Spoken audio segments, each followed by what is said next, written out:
नमस्कार दोस्तों, मैं प्रभाकर सर और आप देख रहे हैं Prabhakar academy YouTube channel.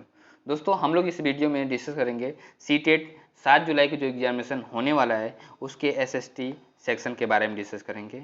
Okay दोस्तों, अगर आप फर्स्ट टाइम फ्रेशर सीटेट का एग्जामिनेशन देने जा रहे हैं तो आप इस वीडियो को ज़रूर देखिएगा और आपके लिए ये बहुत ही हेल्पफुल साबित होगी दोस्तों। और या जो लोग बार बार फेल हो जा रहे हैं वो लोग भी इस वीडियो को देखेंगे तो उनको बहुत ही हेल्प मिलेगी और वो लोग भी एग्जामिनेशन में सीटेट के पास हो सकते हैं। ओके दोस्तों, आइए वीडियो की शुरुआत करते हैं। तो दोस्तों, मैं बता दूं कि हमने पिछली क्लासेज में डैम के बारे में कुछ पॉइंट को डिस्कस कर लिया था। अब हम डैम के बारे में कुछ पॉइंट जो बचे हुए थे उसके बारे में डिस्कस करेंगे। क्या पॉइंट क्या था? समता का मूल्य लोकतंत्र के केंद्र में है। क्या? जो समता का मूल्य है लोकतंत्र डेमोक्रेसी के सेंटर में है।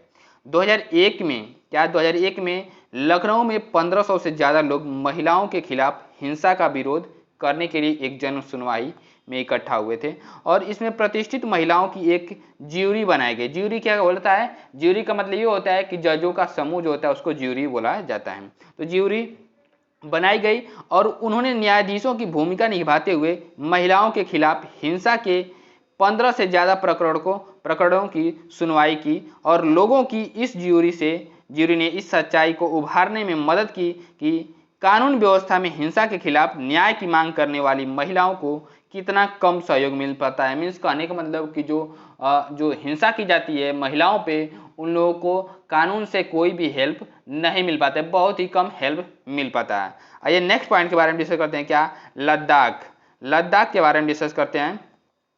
लद्दाख क्या है कि जम्मू और कश्मीर के पूर्वी हिस्से में पहाड़ियों में बसा एक रेगिस्तानी इलाका है। रेगिस्तानी इलाका मीन्स रेगिस्तान टू टाइप्स के होते हैं, एक कोल्ड डेजर्ट होता है, एक हॉट डेजर्ट होता है। जो हमारा ये रेगिस्तान है, जो राजस्थान का रेगिस्तान है वो हॉट डेजर्ट है और जो हमारा ये लद्दाख वाला रेगिस्तान है ये कोल्ड डेजर्ट है। ओके दोस्तों, यहाँ पर बहुत ही गर्मी, बहुत ही कम खेती संभव है क्योंकि इस क्षेत्र में बारिश बिल्कुल नहीं होती है और यह इलाका हर वर्ष काफ़ी लंबे समय तक बर्फ से ढका रहता है। जहाँ पे बर्फ से ढका रहेगा तो वहाँ पे कोई भी खेती नहीं की जा सकती है। यहाँ के लोग एक खास किस्म की बकरी पालते हैं जिससे पश्मीना ऊन मिलता है। क्या मिलता है? पश्मीना ऊन मिलता है और यह ऊन कीमती है, बहुत ही कीमती ऊन है ये, इसलिए पश्मीना शाल बड़ी महंगी होती है। और लद्दाख के रास्ते ही बौद्ध धर्म तिब्बत पहुंचा था। क्या? लद्दाख के रास्ते जो बौद्ध धर्म है वो तिब्बत तक पहुंचा था।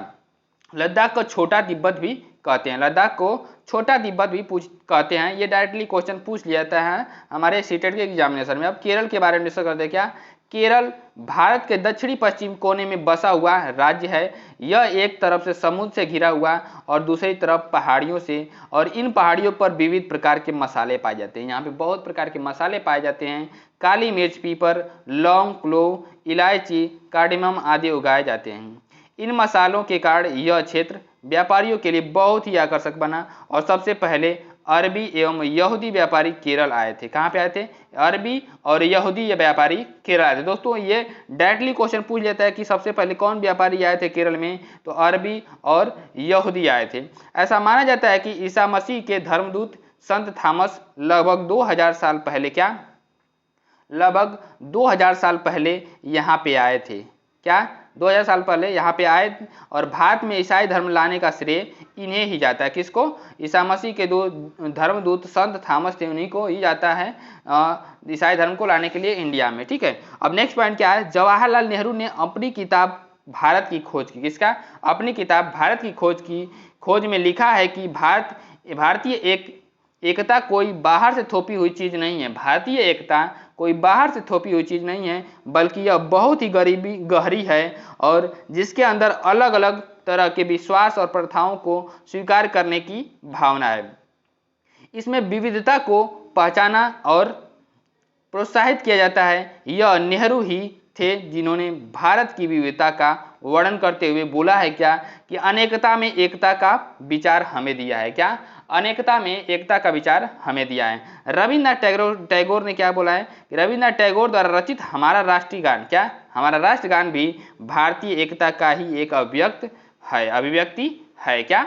भारतीय राष्ट्रीय का एक अभिव्यक्ति है, ठीक है। ये राष्ट्रगान क्या है, तो जनगण मन है, ठीक है। आइए नेक्स्ट पॉइंट के बारे में डिस्कस करते हैं। क्या नेक्स्ट पॉइंट क्या है, संसार में 8 मुख्य धर्म है, कितने, 8 मुख्य धर्म हैं और भारत में उन 8 धर्मों के अनुयायी यानी मानने वाले रहते हैं और यह 1600 वर्ष, 1600 से ज्यादा भाषाएं बोले थे। यहाँ पे 1600 से ज्यादा भाषाएं बोली जाती हैं जो लोग की मातृभाषाएं क्या, जो लोगों की मातृभाषाएं मदर टंग है। जिन बच्चों को पहले विकलांग कहा जाता था, अब उन लोगों के लिए दूसरा नाम यूज किया गया, क्या, जिन बच्चों को विकलांग पहले कहा जाता था, इस शब्द को बदल करके आज उनके लिए जो शब्द प्रयोग किए जाते हैं वे खास जरूरत वाले बच्चे होते हैं। क्या होते हैं, खास जरूरत वाले बच्चे होते हैं, उनका नाम विकलांग के जगह पे ये अब बोला जाएगा, ठीक है। इसका इंग्लिश में क्या बोल देंगे, चाइल्ड विथ स्पेशल नीड्स बोलेंगे, क्या बोलेंगे, चाइल्ड विथ स्पेशल नीड्स बोलेंगे। जब हम सभी लोगों को एक ही छवि में बांट देते हैं या उनके बारे में धारणा, पक्की धारणा बना लेते हैं तो उसमें रूढ़िबद्ध स्टीरियोटाइप धारणा कहते हैं। क्या कहते हैं, स्टीरियोटाइप धारणा कहते हैं, सभी लोगों को एक ही छवि में बांट देना, ठीक है। ओके दोस्तों, नेक्स्ट पॉइंट के बारे में डिस्कस करते हैं। क्या नेक्स्ट पॉइंट क्या है कि राजतंत्रीय सरकार, मोनार्ची, क्या, राजा का जो शासन होता है उसको मोनार्ची बोलते हैं, उसे कहते हैं जिसमें राजा या रानी के पास निर्णय लेने और सरकार चलाने की शक्ति होती है, उसे मोनार्की बोलते हैं, मोनार्की बोलते हैं, ठीक है। 1931 में यंग इंडिया पत्रिका में लिखते हुए गांधी जी ने कहा था कि मैं यह विचार सहन नहीं कर सकता कि जिस आदमी के पास संपत्ति है वह वोट दे सकता है, लेकिन वह आदमी जिसके पास चरित्र है पर संपत्ति या शिक्षा नहीं है वह वोट नहीं दे सकता है, या जो दिन भर अपना पसीना खून बहा करके ईमानदारी से काम करता है वह वोट नहीं दे सकता है क्योंकि उसने गरीब आदमी होने का गुनाह किया है। ये गांधी जी ने बोला था कि ऐसा नहीं हो सकता है, इसके लिए सारे लोग सोच करके हमारे इंडिया में सबको वोट का अधिकार दे दिए, किसके द्वारा, हमारे संविधान के द्वारा। अब आइए ग्राम पंचायत के बारे में डिस्कस करते हैं। ग्राम पंचायत क्या होती है, एक ग्राम पंचायत कई वार्डों, छोटे छोटे क्षेत्रों में बटी हुई होती है। प्रत्येक वार्ड अपना एक प्रतिनिधि चुनता है जो वार्ड पंच के नाम से जाना जाता है, किसे जानता है, वार्ड पंच के नाम से जानता है। और इसके साथ पंचायत क्षेत्र के लोग मिलकर सरपंच को चुनते हैं जो पंचायत का मुखिया होता है। क्या होता है, पंचायत का मुखिया होता है। वार्ड पंच और सरपंच मिलकर के ग्राम पंचायत का गठन 5 साल के लिए करते हैं। ग्राम पंचायत का एक सचिव सेक्रेटरी होता है जो ग्राम सभा का भी सचिव होता है। क्या, ग्राम सभा का भी सचिव होता है।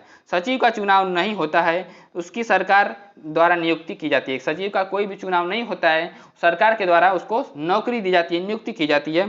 सचिव का काम है ग्राम सभा एवं ग्राम पंचायत की बैठक बुलाना और जो भी चर्चा एवं निर्णय हो उनका रिकॉर्ड रखना। क्या करना, उनका रिकॉर्ड रखना। और भी कुछ मेन पॉइंट है क्या कि ग्राम पंचायत पूरे गांव के हित में निष्पक्ष रूप से काम कर सके, इसमें ग्राम सभा की महत्वपूर्ण भूमिका है। क्या, ग्राम सभा की बहुत ही महत्वपूर्ण भूमिका है कि ग्राम पंचायत पूरे गांव में के हित में निष्पक्ष रूप से काम कर सके। आइए नेक्स्ट पॉइंट के बारे में डिस्कस करते हैं। क्या नेक्स्ट पॉइंट क्या है कि ग्राम सभा की बैठक में ग्राम पंचायत अपनी योजनाएं लोगों के सामने रखती है और ग्राम सभा पंचायत को मनमाने ढंग से काम करने के लिए रोकती है। क्या, मनमाने ढंग से काम करने के लिए रोकती है, साथ ही पैसों का दुरुपयोग एवं कोई गलत काम न हो इसकी निगरानी भी करती है। अब ग्राम पंचायत के काम कौन कौन से हैं उसके बारे में हम लोग डिस्कस कर लेते हैं। क्या, ग्राम पंचायत के काम, वर्क, सड़कों, नालियों, स्कूलों, भवनों, पानी के स्रोतों और अन्य सार्वजनिक उपयोगों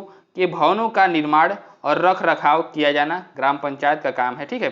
स्थानीय कर, टैक्स लगाना और इकट्ठा करना, स्थानीय कर लगाना और टैक्स इकट्ठा करना भी ग्राम पंचायत का काम होता है। गांव के लोगों को रोजगार देने संबंधी सरकारी योजनाएं लागू करना क्या है, ये ग्राम पंचायत का काम है। अब नेक्स्ट पॉइंट के बारे में डिस्कस करते हैं। क्या, ग्राम पंचायत की आमदनी के स्रोत कहाँ से हैं।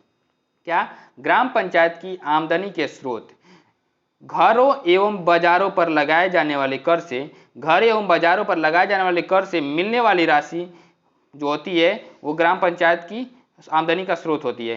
विभिन्न सरकारी विभागों द्वारा चलाई गई योजनाओं की राशि जो जनपद एवं जिला पंचायत द्वारा आती है वो भी आमदनी का सोर्स है ग्राम पंचायत के। समुदाय के काम के लिए मिलने वाले दान जो होते हैं वो भी होते हैं क्या, ग्राम पंचायत के आमदनी के स्रोत होते हैं। नेक्स्ट पॉइंट के बारे में डिस्कस करते हैं। क्या, नेक्स्ट पॉइंट क्या है कि ग्रामीण क्षेत्रों में ग्राम पंचायत लोकतांत्रिक सरकार, डेमोक्रेटिक गवर्नमेंट का पहला स्तर है। ग्राम पंचायत ग्राम सभा के प्रति जवाबदेह होती है, क्योंकि ग्राम सभा के लोग ही उसको चुनते हैं। पंचायती राज व्यवस्था में लोगों की भागीदारी 2 और स्तरों पर होती है। ग्राम पंचायत के बाद दूसरा स्तर विकास खंड होता है। क्या होता है? ग्राम पंचायत के बाद दूसरा स्तर विकास खंड होता है, और इसे जनपद पंचायत या पंचायत समिति कहते हैं। क्या कहते हैं?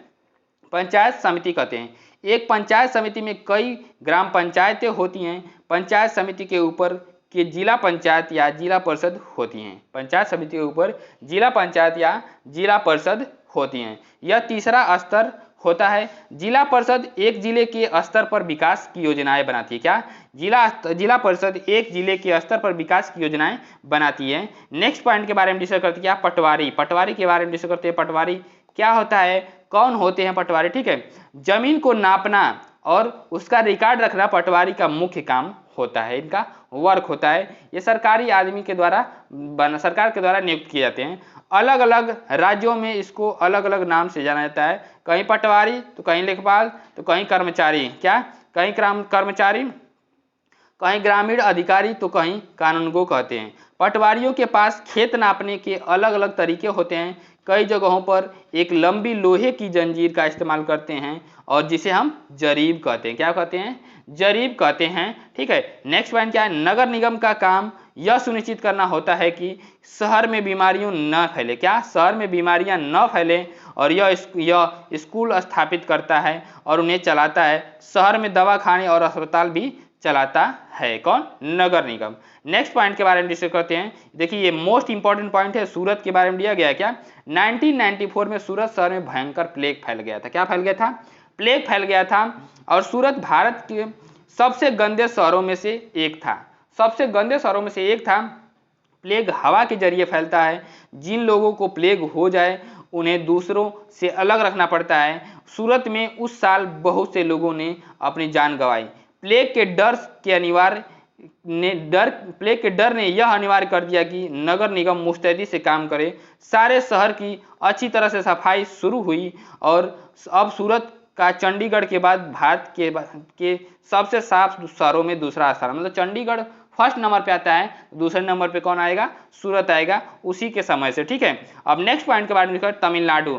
तमिलनाडु के बारे में डिस्कस करते हैं। क्या? तमिलनाडु में समुद्र तट के पास एक गांव है, कलपट्टू। क्या? कलपट्टू गांव छोटी छोटी पहाड़ियों से घिरा हुआ है। क्या? जो कलपट्टू गांव है छोटी छोटी पहाड़ियों से घिरा हुआ है।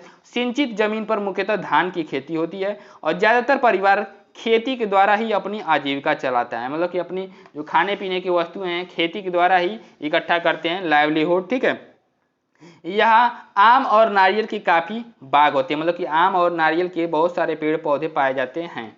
कपास, गन्ना और केला भी उगाया जाता है। खेतिहर मजदूर ऐसे सभी परिवार अपनी कमाई के लिए दूसरे के खेतों पर निर्भर रहते हैं। इनमें से कई भूमिहीन होते हैं और बहुत से के पास जमीन के छोटे छोटे टुकड़े भी होते हैं। बहुत सारे ऐसे किसान होते हैं जिनके पास खेत ही नहीं होते हैं, और बहुत सारे ऐसे किसान होते हैं जिनके पास थोड़ा सा खेत होते हैं। आइए नेक्स्ट पॉइंट के बारे में डिस्कस करते हैं। क्या? जो नेक्स्ट पॉइंट क्या है? चिजामी, यह नागालैंड के फेक जिले में एक गांव है। क्या? चिजामी नागालैंड के फेक जिले में एक गांव है। यहाँ के रहने वाले लोग चखेसंग समुदाय के हैं। क्या? चखेसंग समुदाय के हैं, और वे सीढ़ी नुमा खेती करते हैं। क्या करते हैं? सीढ़ी नुमा खेती करते हैं। और केटामरैन मछुआरों की एक खास तरह की छोटी नाव होती है। क्या? मछुआरों की खास तरह की छोटी नाव होती है। आइए नेक्स्ट पॉइंट के बारे में डिस्कस करते हैं। क्या? नेक्स्ट पॉइंट क्या? नेपाल में लोकतंत्र कैसे लाया गया? नेपाल में लोकतंत्र, उसके बारे में डिस्कस करते हैं। क्या? नेपाल एक राजतंत्र था, मोनार्की था, मतलब वहाँ पे राजा का सिस्टम चलता था। ठीक है, वहाँ राजा का शासन था। 1990 में बना नेपाल का पिछला संविधान। क्या? 1990 में नेपाल का पिछला संविधान बना। संविधान इस सिद्धांत पर आधारित था कि शासन की सर्वोच्च सत्ता राजा के पास रहेगी। जो पिछला संविधान था उसमें बोला गया था क्या? कि शासन की सर्वोच्च सत्ता जो है वो राजा के पास रहेगी। नेपाल के लोग कई दशक से लोकतंत्र की स्थापना के लिए जन आंदोलन करते चले आ रहे थे। क्या? जन आंदोलन करते आ रहे थे कि नेपाल को भी डेमोक्रेसी में शामिल कर लिया जाए।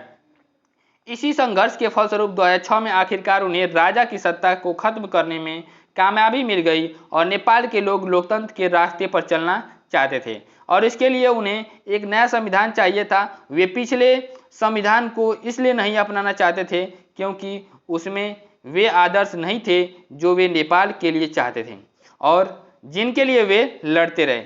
अप्रैल 2006 में राजा को तृतीय संसद बहाल करके राजनीतिक दलों को सरकार बनाने का मौका मिल गया। क्या राजनीतिक दलों को सरकार बना करके मौका देना पड़ा और 2008 में राजतंत्र को खत्म करने के बाद नेपाल को लोकतंत्र बनाया गया और नेपाल के लोगों ने 2015 में अपने देश के लिए एक नया संविधान अपनाया। क्या 2015 में अपने देश के लिए नया संविधान अपनाया। अब अल्पसंख्यकों पर बहुसंख्यकों की निरंकुशता के बारे में डिस्कस कर लेते हैं। क्या ऑटोक्रेसी के बारे में डिस्कस करते हैं। जहाँ पे अल्पसंख्यक रहेंगे और जहाँ पे ज़्यादा लोग रहेंगे तो वहाँ पे कुछ न कुछ निरंकुशता तो हो ही जाती है। या क्या निरंकुशता होती है या दबदबे पर प्रतिबंध लगाना भी संविधान का महत्वपूर्ण कार्य है। यह दबदबा एक समुदाय द्वारा दूसरे समुदाय के ऊपर भी हो सकता है जिसे अंतर सामुदायिक वर्चस्व क्या कहते हैं अंतर सामुदायिक वर्चस्व कहते हैं। या फिर एक ही समुदाय के भीतर कुछ लोग दूसरे लोगों को दबा सकते हैं जिसे अंतर सामुदायिक इंट्रा कम्युनिटी वर्चस्व कहते हैं। क्या कहते हैं? इंट्रा कम्युनिटी वर्चस्व कहते हैं। ये नेक्स्ट पॉइंट के बारे में डिस्कस करते हैं। भारत के संविधान के बारे में डिस्कस करते हैं। Constitution of India, the constitution of India. Bharat में संविधान का गठन कैसे किया जाए यह काम किसी एक आदमी के बस का नहीं था। इसमें लगभग 300 लोगों ने योगदान दिया जो 1946 में गठित की गई संविधान सभा के सदस्य थे। भावी संविधान के निर्माण के लिए अगले 3 साल तक संविधान सभा की बैठकें होती रही थी। क्या 3 साल तक लगभग संविधान की बैठकें होती रही थी। और बाबा साहब जो डॉक्टर भीमराव अंबेडकर को भारतीय संविधान का जनक कहा जाता है। क्या भारतीय संविधान का जनक बोला जाता है, फादर ऑफ कॉन्स्टिट्यूशन बोला जाता है डॉक्टर भीमराव अंबेडकर को। डॉक्टर भीमराव अंबेडकर का विश्वास था कि संविधान सभा में उनकी हिस्सेदारी से अनुसूचित जातियों को संविधान के प्रारूप में कुछ सुरक्षात्मक व्यवस्था मिल सकती है। ओके दोस्तों, नेक्स्ट पॉइंट के बारे में डिस्कस करते हैं। अनुच्छेद 17 के बारे में डिस्कस करते हैं। क्या अनुच्छेद 17 क्या है? तो दोस्तों मैं बता दूं, अनुच्छेद 17 क्या है उसके बारे में डिस्कस करते हैं। क्या संविधान के अनुच्छेद 17 के अनुसार अस्पृश्यता या छुआछूत अनटचेबिलिटी का उन्मूलन किया जा चुका है। मतलब कि जो छुआछूत है उसको खत्म किया जा चुका है। इसका मतलब यह है कि अब कोई भी व्यक्ति दलितों को पढ़ने, मंदिरों में जाने और सार्वजनिक सुविधाओं का इस्तेमाल करने से नहीं रोक सकता है। इसका मतलब यह भी है कि छुआछूत गलत है और लोकतांत्रिक सरकार इस तरह के आचरण को बर्दाश्त नहीं करेगी। लिहाजा अब अस्पृश्यता एक दंडनीय अपराध है। क्या अस्पृश्यता जो है दंडनीय अपराध है। आइए नेक्स्ट पॉइंट के बारे में डिस्कस करते हैं कि नेक्स्ट पॉइंट क्या है। आर्टिकल 15। आर्टिकल 15 क्या है? अनुच्छेद 15 में कहा गया है कि भारत के किसी भी नागरिक के साथ धर्म, नस्ल, जाति, लिंग या जन्म स्थान के आधार पर भी भेदभाव नहीं किया जाएगा। यह आर्टिकल 15 में दिया गया है। जैसे दोस्तों बिहार में वैकेंसी आई थी बीपीएससी की, तो वहाँ पे क्या है, निवास के अकॉर्डिंग रोकना चाह रहे थे लोग, लेकिन क्या हुआ, सरकार को ये लगा कि अगर ये वैकेंसी कोर्ट में चली जाएगी तो हमको फिर से एग्जामिनेशन कराना पड़ेगा, इसलिए अदर स्टेट को भी वहाँ पे अलाउ कर दिया गया। तो उसमें क्या था, आर्टिकल 15 ही लगाया गया था उसमें, ठीक है। अब नेक्स्ट पॉइंट के बारे में डिस्कस करते हैं। क्या आर्टिकल 21, अनुच्छेद 21 के बारे में डिस्कस करते हैं। संविधान के अनुच्छेद 21 की व्याख्या करने के बाद यह कहा था कि जीवन के आधार में भोजन का अधिकार भी शामिल है। क्या जीवन के अधिकार में भोजन का अधिकार भी शामिल होता है। इसलिए अदालत ने राज्य को आदेश दिया कि वह दोपहर के भोजन की व्यवस्था, मिड डे मील सहित सभी लोगों को भोजन मुहैया कराने के लिए आवश्यक कदम उठाए। क्या आवश्यक कदम उठाए। अनुच्छेद 21 द्वारा दिए गए जीवन के अधिकार का दायरा बहुत व्यापक है। जीवन का मतलब केवल जैविक अस्तित्व, बायोलॉजिकल एग्जिस्टेंस बनाए रखने से कहीं ज़्यादा होता है। इसका मतलब केवल यह नहीं है कि कानून के द्वारा तय की गई प्रक्रिया जैसे मृत्युदंड देने और उसे लागू करने के अलावा और किसी तरीके से किसी की जान नहीं ली जा सकती। क्या जान नहीं ली जा सकती है। और जीवन के अधिकार का यह आयाम एक आयाम है। इस अधिकार का इतना ही महत्वपूर्ण पहलू आजीविका का अधिकार भी है। क्या आजीविका का अधिकार भी है, क्योंकि कोई भी व्यक्ति जीने के साधन यानी आजीविका के बिना जीवित नहीं रह सकता है, मीन्स बिना खाने पीने के बिना वो जीवित नहीं रह सकता है। अब भारतीय संविधान के अनुच्छेद 21 के अंतर्गत पानी के अधिकार को जीवन के अधिकार का हिस्सा माना गया। पानी के अधिकार मतलब पीने का अधिकार भी क्या है, ये जीवन के अधिकार का हिस्सा है। नेक्स्ट पॉइंट के बारे में डिस्कस करते हैं क्या, नेक्स्ट पॉइंट क्या है उसके बारे में डिस्कस करते हैं क्या। उच्च न्यायालयों और वर्चस्व, सर्वोच्च न्यायालय में, उच्च न्यायालय और सर्वोच्च न्यायालय के कई मुकदमों में यह कहा गया है कि सुरक्षित पेयजल का अधिकार भी मौलिक अधिकार है। क्या, सुरक्षित पेयजल का अधिकार भी मौलिक अधिकार है, फंडामेंटल राइट्स में से एक है। और 2007 में आंध्र प्रदेश उच्च न्यायालय में ने पानी में गंदगी के सवाल पर महबूब नगर के जिले एक किसान द्वारा लिखे गए एक पत्र के आधार पर चली सुनवाई पर इस बात को फिर दोहराया गया, फिर से उसको दोहराया गया। अब आइए नेक्स्ट पॉइंट के बारे में डिस्कस करते हैं क्या। नेक्स्ट पॉइंट क्या है, सुभाष कुमार बनाम बिहार राज्य। क्या, सुभाष कुमार बनाम बिहार राज्य 1991 के मुकदमे में सर्वोच्च न्यायालय ने कहा कि जीवन का अधिकार संविधान के अनुच्छेद 21 के तहत एक मौलिक अधिकार है। क्या, संविधान के अनुच्छेद 21 के तहत एक मौलिक अधिकार है और इसमें प्रदूषण मुक्त हवा और पानी का अधिकार भी शामिल है। प्रदूषण मुक्त हवा और पानी का अधिकार भी शामिल है। यह सरकार की जिम्मेदारी है कि वह प्रदूषण पर अंकुश लगाने, नदियों को साफ करने और जो दोषी है उस पर जुर्माना भी लगाने के लिए कानून और प्रतिक्रियाएं तय करे। क्या, कानून और प्रतिक्रियाएं तय करे। नेक्स्ट पॉइंट के बारे में डिस्कस करते हैं क्या। गाड़ियों से उत्सर्जित धुआं पर्यावरणीय प्रदूषण का एक बड़ा स्रोत है। 1998 के बाद सर्वोच्च न्यायालय ने अपने कई फैसलों में यह आदेश दिया है कि दिल्ली में डीजल से चलने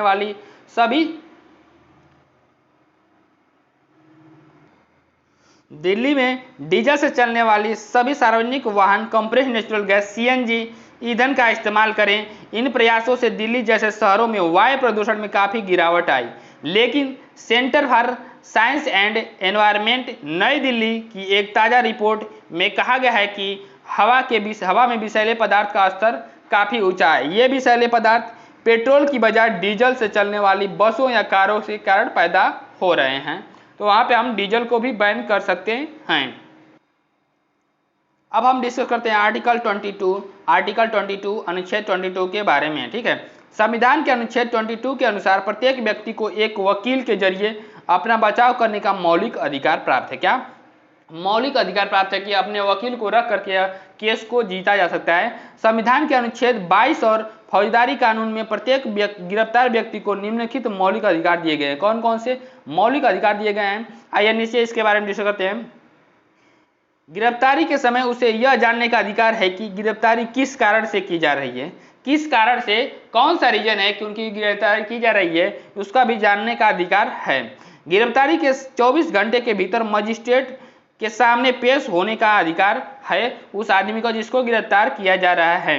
गिरफ्तारी के दौरान या हिरासत में किसी भी तरह के दुर्व्यवहार या यातना से बचने का भी अधिकार है जो गिरफ्तार किया जा रहा है जिसको, उसको। ठीक है, अब नेक्स्ट पॉइंट क्या है कि पुलिस हिरासत में दिए गए इकबालिया बयान को आरोपी के खिलाफ सबूत के तौर पे इस्तेमाल नहीं किया जा सकता है, मतलब कि सबूत के तौर पे उसके खिलाफ नहीं यूज किया जा सकता है। 15 साल के से कम उम्र के बालक और किसी भी महिला को केवल सवाल पूछने के लिए थाने में बुलाया नहीं जा सकता है। बालक या महिला को 15 साल से कम उम्र का बालक है और या महिला है तो उसको डायरेक्ट थाने में बुला करके कोई भी सवाल नहीं पूछा जा सकता है। सर्वोच्च न्यायालय ने किसी भी व्यक्ति की गिरफ्तारी, हिरासत और पूछताछ के बारे में पुलिस एवं अन्य संस्थाओं के लिए कुछ खास शर्त और प्रतिक्रियाएं तय की हुई हैं। इन नियमों को डी.के. बसु दिशा निर्देश भी कहा जाता है। क्या, डी.के. बसु दिशा निर्देश भी कहते हैं। इनमें से कुछ दिशा निर्देश इस प्रकार हैं, क्या है, एक एक दिशा निर्देश को हम लोग डिस्कस कर लेते हैं। क्या क्या हैं, गिरफ्तारी या जांच करने वाले पुलिस अधिकारी की पोशाक पर उसकी पहचान, नाम पट्टी तथा पद स्पष्ट व सटीक रूप से अंकित होना चाहिए। जो पद है, कौन सा हेड कांस्टेबल है कि एसआई है कि क्या है, ये सारी चीजें स्पष्ट रूप से अंकित होना चाहिए। गिरफ्तारी के समय अरेस्ट मेमो के रूप में गिरफ्तारी संबंधी पूरी जानकारी का कागज तैयार किया जाए। क्या, जो अगर गिरफ्तार किया जा रहा है तो सारी चीजें उसमें तैयार कागज पे तैयार करके लिखा जाए कि कैसे किया गया गिरफ्तार, कहाँ से गिरफ्तार किया गया, किस समय किया गया, सारी चीजें उसमें गिरफ्तारी के समय व तारीख का उल्लेख होना चाहिए। उसके सत्यापन के लिए कम से कम एक गवाह होना चाहिए। वह गिरफ्तार सदस्य के परिवार का भी व्यक्ति हो सकता है। क्या? गिरफ्तार सदस्य के परिवार का भी व्यक्ति हो सकता है जो गवाह के रूप में रहेगा। अरेस्ट मेमो पर गिरफ्तार होने वाले व्यक्ति के दस्तखत होने चाहिए। क्या? दस्तखत होने चाहिए। नेक्स्ट पॉइंट क्या है? गिरफ्तार किए गए, हिरासत में रखे गए या जिससे पूछताछ की जा रही है ऐसे व्यक्ति को अपने किसी संबंधी या दोस्त या शुभचिंतक को जानकारी देने का अधिकार होता है। जानकारी देने का अधिकार होता है।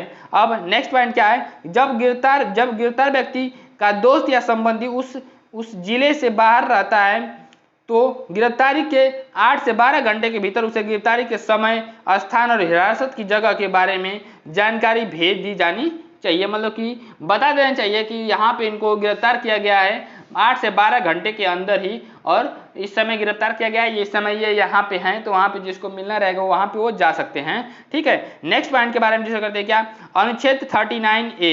अनुच्छेद 39A, संविधान के अनुच्छेद 39A में ऐसे नागरिकों को वकील मुहैया कराने की जिम्मेदारी राज्य के ऊपर सौंपी गई है जो गरीबी या किसी और वजह से वकील नहीं रह सकते हैं। क्या? गरीबी या किसी और वजह से वकील को नहीं रह सकते हैं तो उनको वकील देने की राज्य सरकार की जिम्मेदारी होती है। अब हम डिस्कस करते हैं क्या ट्राइबल्स के बारे में, आदिवासी के बारे में डिस्कस करते हैं। भारत की लगभग 8% आबादी आदिवासियों की है। 8% आबादी आदिवासियों की है। आदिवासियों को जनजाति भी कहा जाता है और सरकारी दस्तावेजों में आदिवासियों के लिए इसी शब्द का इस्तेमाल किया जाता है। आदिवासी समुदाय की एक सरकारी सूची भी बनाई गई है। अनुसूचित जनजातियों को कई बार अनुसूचित जातियों के साथ मिलकर के भी देखा जाता है। क्या? अनुसूचित जातियों के साथ मिला करके भी देखा जाता है। 19वीं सदी में बहुत सारे आदिवासियों ने ईसाई धर्म अपनाया। क्या? बहुत सारे आदिवासियों ने ईसाई धर्म अपनाया जो आधुनिक आदिवासी इतिहास में एक महत्वपूर्ण धर्म बन गया। आइए नेक्स्ट पॉइंट के बारे में देखते हैं। क्या कि आदिवासियों में संथाली बोलने वाले की संख्या, क्या आदिवासियों में संथाली बोलने वालों की संख्या सबसे ज्यादा है। उनकी अपनी पत्र पत्रिकाएं निकलती रहती है, इंटरनेट पर भी उनकी पत्रिकाएं मौजूद हैं। औपनिवेशिक शासन के पहले आदिवासी समुदाय शिकार और चीजें बना करके आजीविका चलाते थे। क्या करते थे? वो लोग शिकार शिकार थे और चीजें बना करके, हंटर और गैदरर्स थे। ठीक है, वे स्थानांतरित खेती करते थे। क्या? स्थानांतरित खेती करते थे। शिफ्टिंग कल्टीवेशन के साथ लंबे समय तक एक स्थान पर भी खेती करते थे। अब नेक्स्ट पॉइंट क्या है? नेक्स्ट पॉइंट क्या है उसके बारे में डिस्कस करते हैं। झारखंड और आसपास के इलाकों के आदिवासी, झारखंड और आसपास के इलाकों के आदिवासी 1830 के दशक में ही बहुत बड़ी संख्या में भारत और दुनिया के अन्य इलाके, मॉरिशस, कैरिबियन और यहाँ तक कि ऑस्ट्रेलिया में जाते रहे। भारत की चाय उद्योग असम में उनके श्रम के बूते ही अपने पैरों पर खड़ा है। क्या? जो आदिवासी थे वो श्रम करते थे, उनके बूते ही अपने पैरों पे खड़ा हो पाया है। आज अकेले असम में 70 लाख आदिवासी हैं। क्या? अकेले असम में केवल 70 लाख आदिवासी हैं। इस विस्थापन की कहानी भीषण कठिनाइयों, यातना, विरह और मौत की कहानी रही है। क्या? मौत की कहानी रही है। 19वीं सदी में ही इन पलायन के कारण 5 लाख आदिवासी मौत के मुंह में जा चुके हैं। या 5 लाख आदिवासी जो थे वो मर गए थे, डेथ कर गए थे। नेक्स्ट पॉइंट के बारे में डिस्कस करते हैं। क्या? उड़ीसा के कालाहांडी। क्या? उड़ीसा के कालाहांडी जिले में स्थित न्यामगिरी पहाड़ी यह डोंगरिया कोंड नामक आदिवासी समुदाय का इलाका है। क्या? डोंगरिया कोंड नामक आदिवासी समुदाय का इलाका है। न्यामगिरी इस समुदाय का पवित्र पर्वत है। एक बड़ी एल्युमिनियम कंपनी यहाँ खान और शोधक संयंत्र, प्यूरिफायर प्लांट लगाना चाहती है। यह योजना इस आदिवासी समुदाय को विस्थापित कर देगी। इस समुदाय के लोगों ने इस प्रस्तावित योजना का जमकर विरोध किया और पर्यावरणवादी भी उनका समर्थन कर रहे हैं। सर्वोच्च न्यायालय में कंपनी के खिलाफ मुकदमा भी चल रहा है। क्या? सर्वोच्च न्यायालय में कंपनी के खिलाफ मुकदमा भी चल रहा है। नेक्स्ट पॉइंट क्या है कि आदिवासी लगभग 10,000 तरह तरह के पौधों का इस्तेमाल करते हैं। उनमें से लगभग 8,000 प्रजातियां दवाइयों के तौर पर, 325 प्रजातियों कीटनाशक के तौर पर और 425 प्रजातियां गोंद के तौर पे और रेसिन और डाई के तौर पर और 550 प्रजातियां, जो 550 प्रजातियां हैं वो रेशों के तौर पे यूज की जाती है, क्या फाइबर्स के लिए इस्तेमाल की जाती हैं। इनमें से 3500 प्रजातियां भोजन के रूप में भी इस्तेमाल होती हैं। जब आदिवासी समुदाय वन भूमि पर अपना अधिकार खो देते हैं तो यह सारी ज्ञान संपदा भी खत्म हो जाती है, क्या सारी ज्ञान संपदा भी खत्म हो जाती है। नेक्स्ट पॉइंट क्या, भारत में 104 राष्ट्रीय पार्क हैं। भारत में 104 राष्ट्रीय पार्क हैं 40,501 वर्ग किलोमीटर में, और 543 वन्य जीव अभ्यारण्य हैं जो 1,18,918 वर्ग किलोमीटर में हैं। ये ऐसे इलाके हैं जहां मूल रूप से आदिवासी रहा करते थे। कहां पे, जहां पे मूल रूप से आदिवासी रहा करते थे वे इलाके हैं। अब उन्हें वहां से उजाड़ दिया गया है। अगर वे इन जंगलों में रहने की कोशिश करते हैं तो उन्हें घुसपैठिया कहा जाता है। क्या बोला जाता है, घुसपैठिया कहा जाता है। आइए नेक्स्ट पॉइंट के बारे में डिस्कस करते हैं। नेक्स्ट पॉइंट क्या है उसके बारे में अच्छे से डिस्कस करते हैं। क्या आदिवासी कार्यकर्ता सी के जानू का आरोप है कि आदिवासियों के संवैधानिक कानून का उल्लंघन करने वाले में विभिन्न प्रदेशों की सरकारें भी पीछे नहीं है। मतलब कि अलग अलग प्रदेश की सरकारें जो हैं वो भी पीछे नहीं हैं आदिवासियों को परेशान करने के लिए। यही सरकारें हैं जो लकड़ी व्यापार, पेपर मिल आदि के नाम पर गैर आदिवासी घुसपैठियों को जनजातियों जमीनों को दोहन करने और आदिवासियों को उनके परंपरागत जंगलों से उजाड़ने की छूट देती हैं। इसके अलावा जंगलों को आरक्षित या अभयारण्य घोषित करके भी लोगों को वहां से बेदखल किया जा रहा है। जानू का यह भी कहना है कि जो आदिवासी पहले ही बेदखल हो चुके हैं और जो अब वापस नहीं लौट सकते उन्हें भी मुआवजा दिया जाना चाहिए। इसका मतलब यह है कि सरकार ऐसी योजनाएं बनाए जिनके सहारे वे स्थानों पर रह रहे और काम कर सके, और जब सरकार आदिवासियों से छीनी गई जमीन पर औद्योगिक या अन्य परियोजनाओं के निर्माण के लिए बेहिसाब पैसा खर्च कर सकती है तो उन लोगों के रहने के लिए भी बहुत सारे पैसे खर्च किए जा सकते हैं। क्या कर सकती है, तो इन विस्थापितों को पुनर्वास देने के लिए भी मामूली खर्च भी करना में क्यों हिचकिचाती है सरकार। सरकार को ये सारी चीजें कदम उठाने चाहिए कि उनको पुनर्वास देना चाहिए, घर देना चाहिए, रहने के लिए जगह देना चाहिए, पैसा देना चाहिए। ठीक है, केंद्र सरकार ने हाल ही में अनुसूचित जाति जनजाति एवं अन्य परंपरागत निवास वनवासी वन अधिकार मान्यता दी है। अधिनियम 2006 पारित किया है। क्या 2006 पारित किया है। इस कानून की प्रस्तावना में कहा गया है कि यह कानून जमीन और संसाधनों पर वन्य समुदायों के अधिकार को मान्यता न देने के कारण उन्हें उनके साथ हुए ऐतिहासिक अन्याय को दूर करने के लिए पारित किया जाता है। क्या अन्याय को दूर करने के लिए पारित किया गया है। इस कानून में वन्य समुदायों को घर के आसपास जमीन, खेती और चराई योग्य जमीन और गैर लकड़ी वन उत्पादों पर उनके अधिकार को मान्यता दी गई है। इस कानून में यह भी कहा गया है कि वन एवं जैव विविधता बायोडाइवर्सिटी संरक्षण भी वनवासियों के लिए अधिकारों में आता है। क्या वनवासियों के अधिकारों में आता है जो बायोडाइवर्सिटी स्पॉट हैं। आइए नेक्स्ट पॉइंट के बारे में डिस्कस करते हैं। क्या संघवाद, फेडरलिज्म क्या होता है, फेडरलिज्म क्या होता है उसके बारे में डिस्कस करते हैं। संघवाद इसका मतलब है देश में एक से ज्यादा स्तर की सरकारें का होना। क्या देश में एक से ज्यादा स्तर की सरकारों का होना। हमारे देश में राज्य स्तर पर भी सरकारें हैं और केंद्र स्तर पर भी हैं। पंचायती राज व्यवस्था शासन का तीसरा स्तर है। क्या पंचायती राज व्यवस्था शासन का तीसरा स्तर है। जब संविधान सभा के ने सार्वभौमिक वयस्क मताधिकार के सिद्धांत को स्वीकृति दी तो सभा के सदस्य A.K. अय्यर ने कहा था कि यह कदम आम आदमी और लोकतांत्रिक शासन की सफलता में गहरी आस्था का द्योतक और इस विश्वास पर आधारित है कि वयस्क मताधिकार के जरिए लोकतांत्रिक सरकार की स्थापना ज्ञानोदय लाएगी। क्या ज्ञानोदय लाएगी। आम आदमी के कुशल क्षेम, जीवन स्तर, सुविधा और बेहतर जीवन स्थिति को प्रोत्साहन देगी। नेक्स्ट पॉइंट के बारे में डिस्कस करते हैं। क्या कि 1934 में भारतीय राष्ट्रीय कांग्रेस ने संविधान सभा के गठन की मांग को पहली बार अपने अधिकृत नीति में शामिल किया। दिसंबर 1946 में संविधान सभा का गठन किया गया था। 1936 में मांग किया गया था और उसके बाद दिसंबर 1946 में संविधान सभा का गठन किया गया था। अब नेक्स्ट पॉइंट के बारे में जिक्र क्या संसदीय शासन पद्धति। क्या संसदीय शासन पद्धति। संसदीय शासन पद्धति में सरकार के सभी स्तरों पर प्रतिनिधियों का चुनाव लोग खुद करते हैं। क्या प्रतिनिधियों का चुनाव इलेक्शन खुद करते हैं और उनको चुनते हैं। ठीक है, शक्तियों का बंटवारा कैसे किया गया है उसके बारे में डिस्कस कर लेते हैं। शक्तियों का बंटवारा संविधान के अनुसार सरकार के 3 अंग हैं, विधायिका लेजिस्लेचर, कार्यपालिका एग्जीक्यूटिव, न्यायपालिका जुडिशरी। विधायिका में हमारे निर्वाचित प्रतिनिधि होते हैं और कार्यपालिका में ऐसे लोगों का समूह है जो कानूनों को लागू करने और शासन चलाने का काम देखते हैं। न्यायालयों की व्यवस्था को न्यायपालिका कहा जाता है। क्या? न्यायालयों की व्यवस्था को न्यायपालिका कहा जाता है। फंडामेंटल राइट्स के बारे में डिस्कस करते हैं। क्या? मौलिक अधिकार के बारे में। मौलिक अधिकार वाला खंड भारतीय संविधान की अंतरात्मा भी कहलाता है। क्या? अंतरात्मा भी कहलाता है।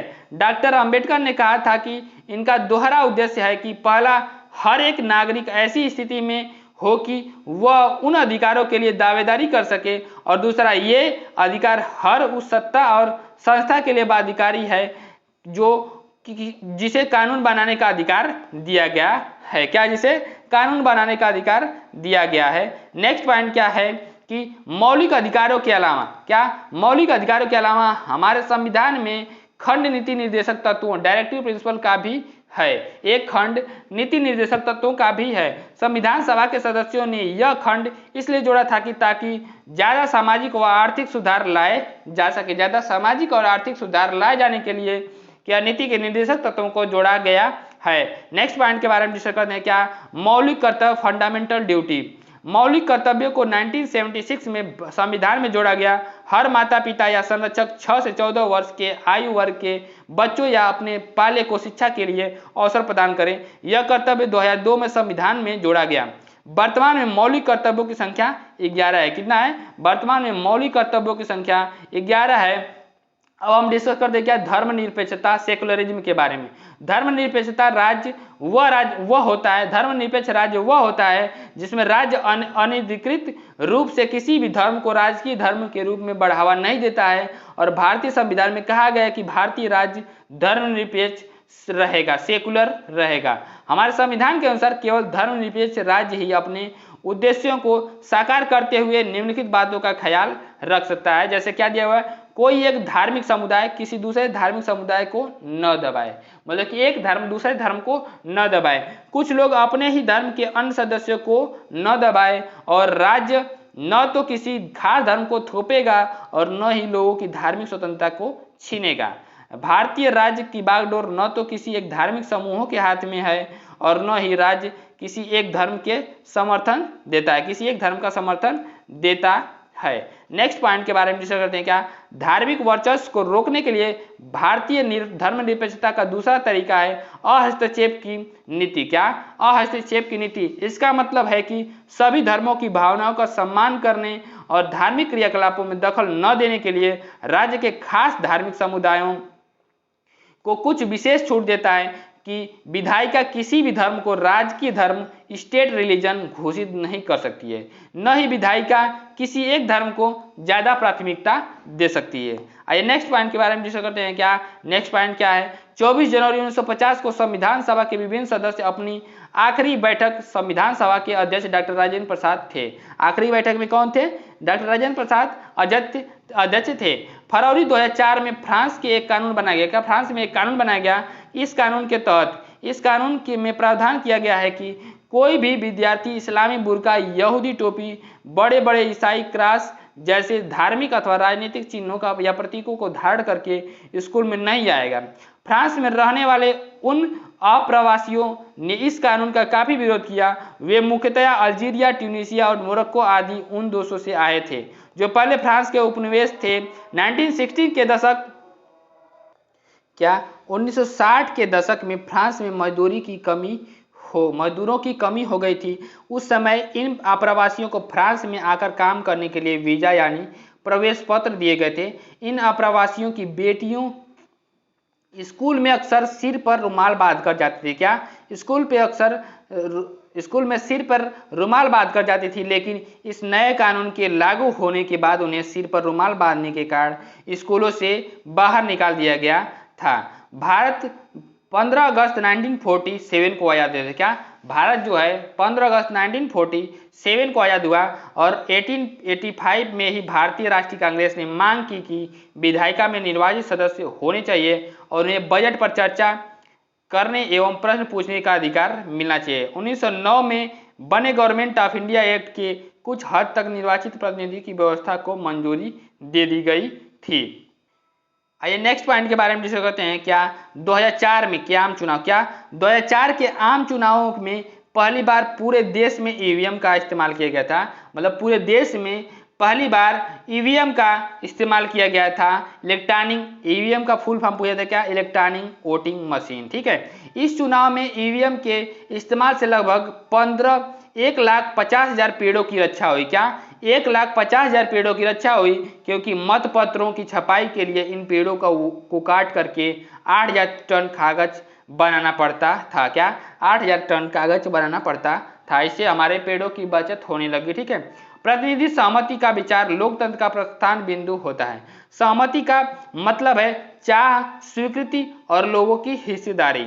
ओके दोस्तों, तो आइए और जो हमारा संविधान है इसके बारे में हम नेक्स्ट वीडियो में डिस्कस करेंगे। तो वीडियो दोस्तों यहीं पे एंड करते हैं। और दोस्तों वीडियो को लाइक, शेयर और सब्सक्राइब करिएगा चैनल को।